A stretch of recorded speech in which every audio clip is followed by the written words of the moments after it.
Welcome back mga katambalan, mga hot topic and issue. Pag-usapan natin, update po tayo kay David Licao po. Saan nga po si David ay dumalaw sa store ng Alberto at ito nga po ay sa SM San Lazaro. Nakikita naman ng dinulog itong si David nang dumating nga po ito doon sa store.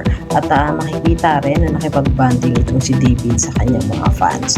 At isa-isa pa nga po na lumapit kay David upang mag-picture. Game na game naman ang pambansang Ginoo na nakipag-picture at nagbigay ng autograph sa kanyang mga tagahanga. At makikita rin na itong si David ay tinitingnan yung mga items ng Alberto tulad ng mga shoes, bags at slipper na kung saan ay napakaganda ng quality ng Alberto. Makikita rin itong si David na nag-picture dun sa store ng Alberto sa SM San Lazaro na talaga namang napakagwapo ng pambansang Ginoo. At makikita nga na talagang tinumog at pinagkabuluhan itong si David na dumalo nga ito sa store ng Alberto. Nagkaroon naman itong si David ng photoshoot at ito nga po ay para naman sa bench. Makikita po yung ilang mga photo na kung saan ay napakaganda ng mga picture nitong si David at post.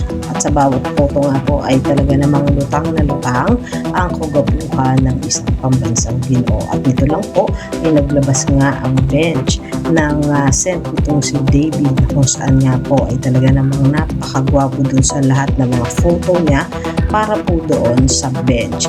Yan po yung mga update natin ngayon kay David, kayo mga katambalan. Ano masasabi nyo? Mag-comment lang sa comment section at pag-usapan natin.